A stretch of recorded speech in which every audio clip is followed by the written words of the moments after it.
سردی کا موسم ہو یا گرمی کا موسم ہو، سائنس چاہے اس کی کئی وجوہات اور اسباب بیان کرتی ہو، لیکن احادیث مبارکہ میں سردی اور گرمی کے موسم کے حوالے سے کہ یہ موسم کیوں آتے ہیں ہمارے لیے بہت بڑی رہنمائی موجود ہے۔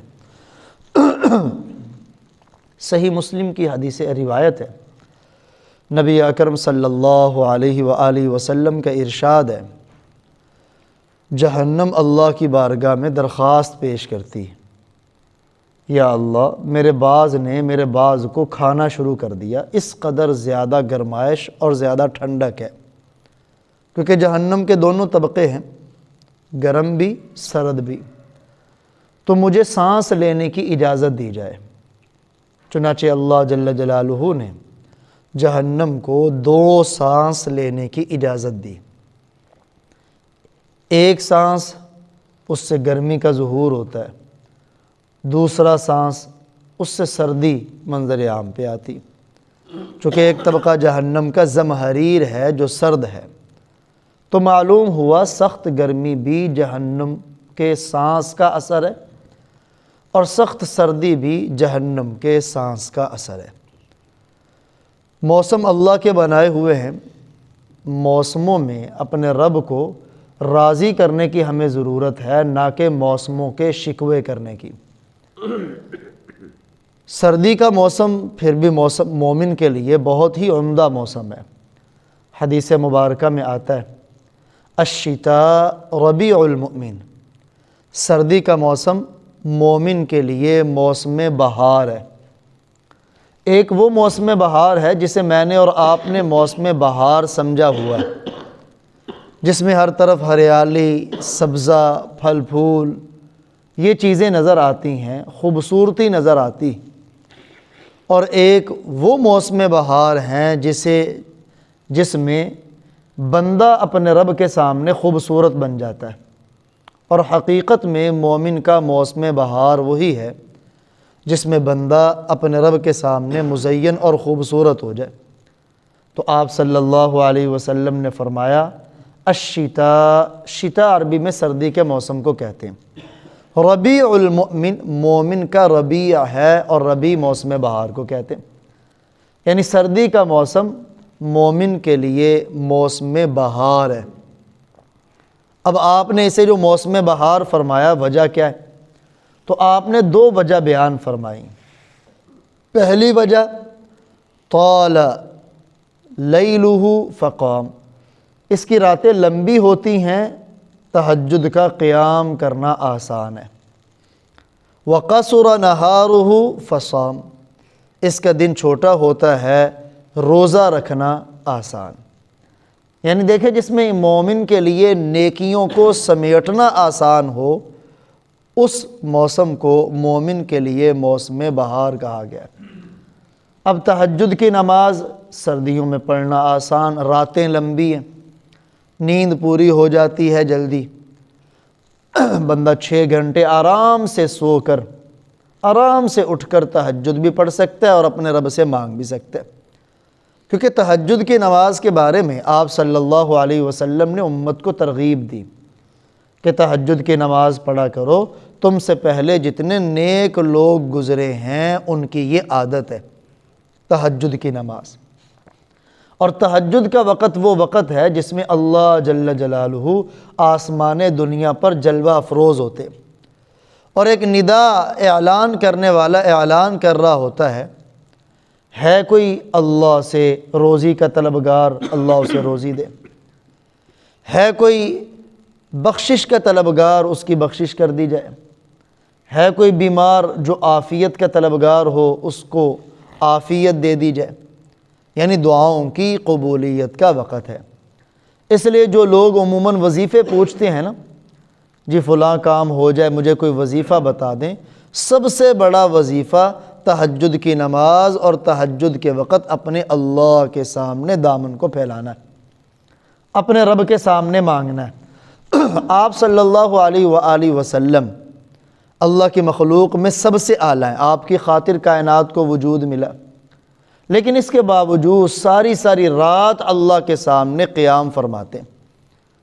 اللہ جل جلالہ کی ذات کو بھی ترس آیا تو اللہ نے فرمایا یا ایھا المزمل، اے کملی والے، قم اللیل الا قلیلا، ساری رات نہ کھڑا ہوا کر، رات کا تھوڑا حصہ قیام کیا کر، نصفہ، آدھی رات، او انقص منہ قلیلا، یا آدھی رات سے بھی تھوڑا، او زد علیہ، یا آدھی رات سے تھوڑا سا زیادہ، ورتل القرآن ترتیلا، اور اس میں ٹھہر ٹھہر کے قرآن پاک پڑھ۔ چنانچہ ام المؤمنین امی عائشہ صدیقہ رضی اللہ تعالی عنہا نے ایک دن عرض کیا، یا رسول اللہ، آپ اتنا لمبا قیام کرتے ہیں کہ آپ کے پاؤں مبارک پہ ورم پڑ جاتا ہے، سوج جاتے ہیں، حالانکہ اللہ نے آپ کو یہ بشارت دی ہے لیغفر لک اللہ ما تقدم من ذنبک وما تأخر، اگلی پچھلی خطائیں سب معاف۔ حالانکہ انبیاء وہ نبوت کے اعلان سے پہلے بھی گناہوں سے معصوم ہوتے اور اعلان نبوت کے بعد بھی صغیرہ کبیرہ گناہوں سے پاک ہوتے۔ تو پیارے آقا صلی اللہ علیہ وآلہ وسلم نے فرمایا، اے عائشہ، جس رب نے مجھے اتنی اونچی شان دی ہے، کیا میں اس رب کا شکر گزار بندہ نہ بنوں؟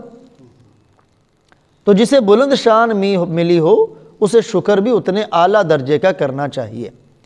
اور اس امت کو اللہ نے پہلی امتوں کے مقابلے میں بڑی بلند شان عطا فرمائی۔ اس امت میں ہمیں پیدا کیا جو امت ساری امتوں سے اعلیٰ، اس نبی کا امتی بنایا جو نبی نبیوں میں اعلیٰ۔ اللہ اکبر، تو ہمیں بھی شکر گزار بندہ بننا چاہیے۔ تو آپ نے فرمایا تہجد کی نماز پیارے آقا صلی اللہ علیہ وسلم کے لیے تو فرض تھی، لیکن یہ آپ کی خصوصیت، امت کے لیے مستحب ہے، فضائل بہت زیادہ۔ جتنی نفلی نمازیں پڑھی جاتی ہیں ان تمام نفلی نمازوں میں سب سے افضل ترین نفلی نماز وہ تہجد کی نماز ہے۔ تو سردی کا موسم مومن کے لیے موسم بہار، تہجد پڑھنا آسان کیونکہ راتیں لمبی، اور روزہ رکھنا آسان چونکہ دن چھوٹے۔ چنانچہ نفلی روزہ ام المؤمنین امی عائشہ صدیقہ رضی اللہ تعالیٰ عنہ کا فرمان ہے، کوئی مہینہ ایسا نہیں ہوتا تھا جس میں پیارے آقا صلی اللہ علیہ وسلم نفلی روزہ نہ رکھتے ہوں۔ نفلی روزوں میں آپ کا معمول تھا سوموار اور جمعرات کا روزہ رکھنا۔ چنانچہ آپ سے دریافت کیا گیا اس کے بارے میں تو آپ نے فرمایا سوموار کے دن میری ولادت بھی ہے اور سب سے پہلی وحی بھی مجھ پر نازل ہوئی، چونکہ مجھے ظاہری وجود کی نعمت سوموار کو ملی اور روحانی یعنی نبوت کے وجود کی نعمت بھی سوموار کو ملی، شکرانے کے طور پہ روزہ رکھتا ہوں۔ اور ایک اور روایت میں آپ نے فرمایا چونکہ سوموار اور جمعرات کو بندوں کے اعمال رب کے سامنے پیش کیے جاتے ہیں، تو میری خواہش ہے میرے اعمال جب پیش ہوں تو میں روزے کی حالت میں ہوں، تو سوموار جمعرات کا روزہ رکھا جا سکتا ہے۔ پھر آپ صلی اللہ علیہ وسلم مہینے میں 3 روزے ایام میں بیز کے رکھا کرتے تھے، چاند کی 13ویں، 14ویں اور 15ویں۔ چنانچہ آپ کے صحابی عبداللہ بن عمر بن عاص سب کہتے ہیں رضی اللہ تعالیٰ عنہ، انہیں روزے رکھنے کا بڑا شوق تھا، روزانہ ہی روزہ رکھ لیتے تھے۔ تو آپ صلی اللہ علیہ وسلم نے فرمایا اگر زیادہ شوق ہے تو صوم داودی رکھ لو، یعنی ایک دن روزہ رکھو ایک دن چھوڑ دو۔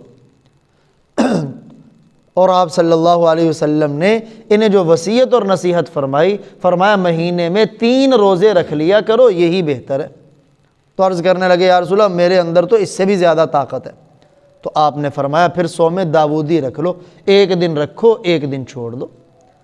باہر کے آخری عمر میں عبداللہ بن عمر نے بھی خواہش کی کاش اللہ کے پاک پیغمبر کی اس نصیحت پہ عمل کر لیتا اور مہینے میں 3 روزوں پر اکتفا کرتا۔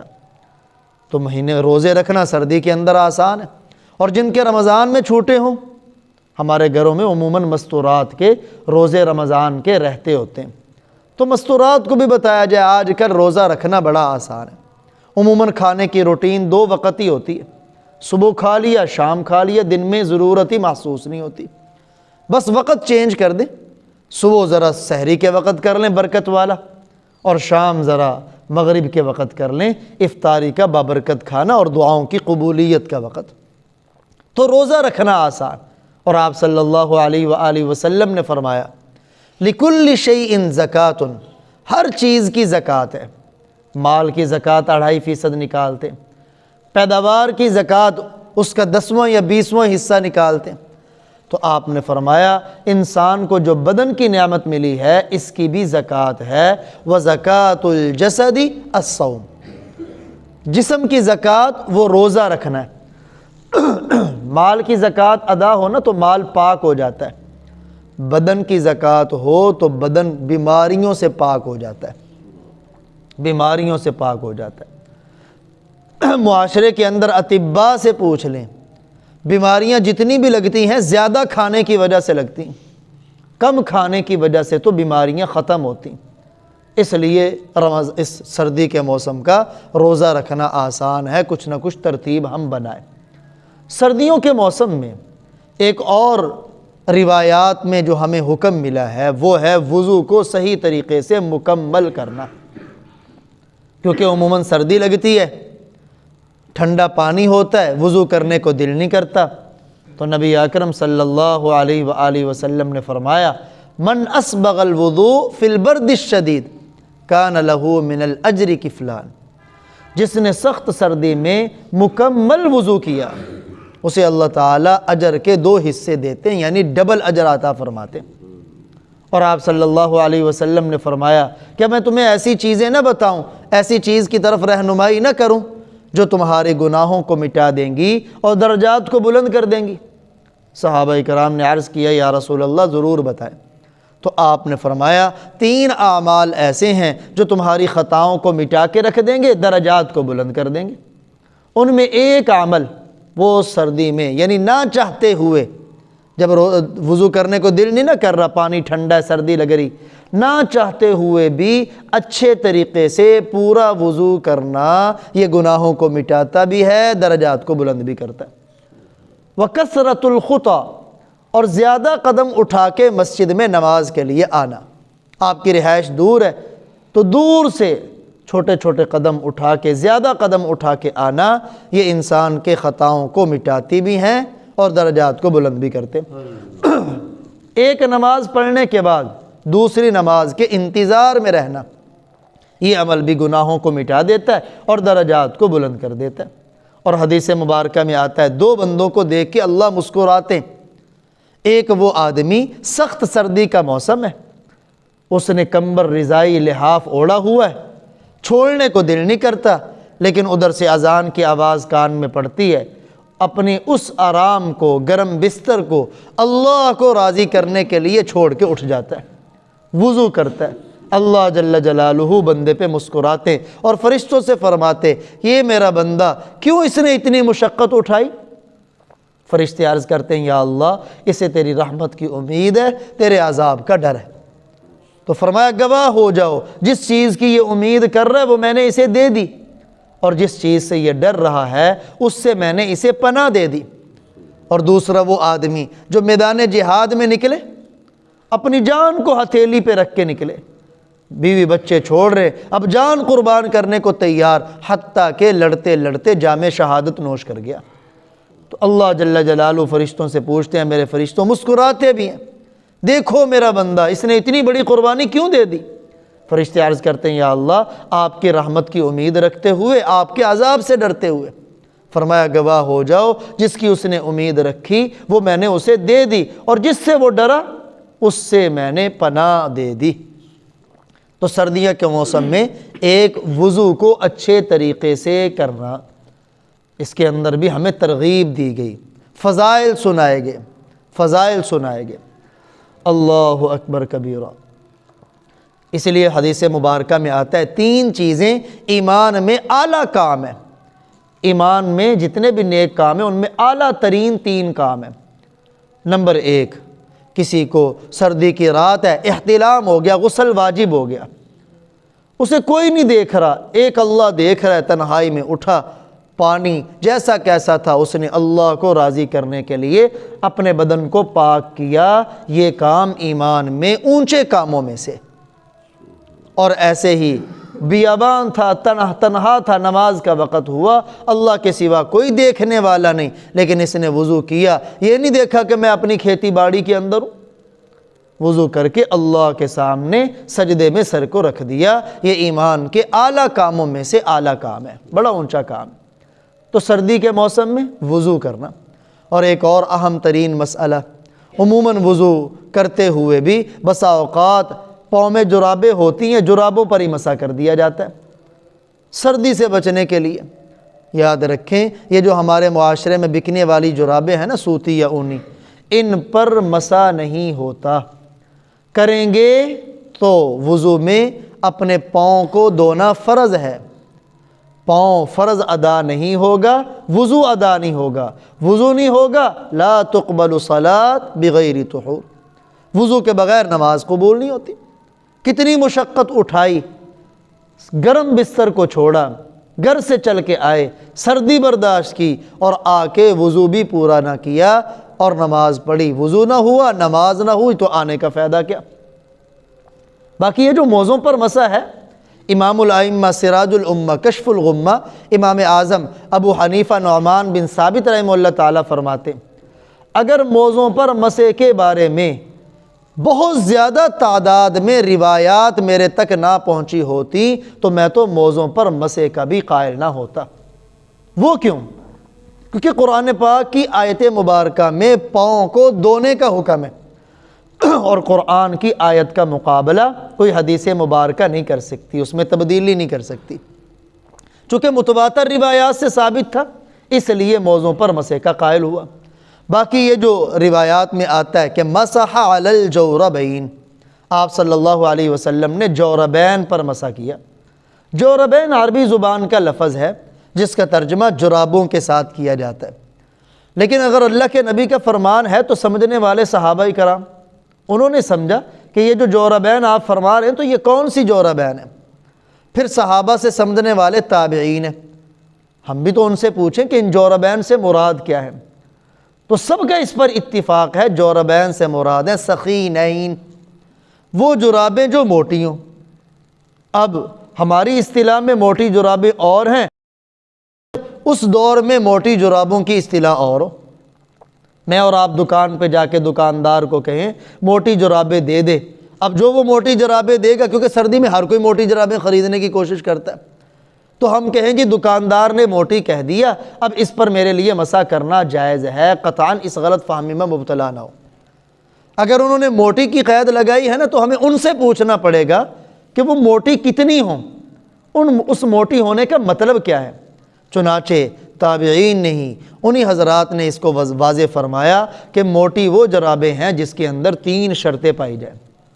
پہلی شرط، وہ اتنی موٹی جراب ہو آپ اس کے اندر پانی ڈالیں، پانی کا ایک قطرہ بھی اس سے باہر نہ نکلے، نیچے نہ گرے، یہ اس کی موٹائی ہو۔ نمبر 2، آپ اسے پاؤں میں پہنیں، وہ آپ کی پنڈلی پر رکی رہے بغیر کسی چیز کے روکنے کے۔ جیسے یہ جرابیں پہنتے ہیں نا تو ان کے اندر لاسکٹ ہوتی جو جرابوں کو پنڈلی کے ساتھ چمٹا دیتی، لیکن وہ جرابیں اپنی موٹائی کی وجہ سے پنڈلی پر رک جائیں، کسی چیز کے ساتھ ان کو چمٹایا نہ گیا ہو۔ تیسری شرط، ان کو پہن کر 3 شرعی میل بغیر جوتے کے پیدل چلیں، وہ پھٹے نہ۔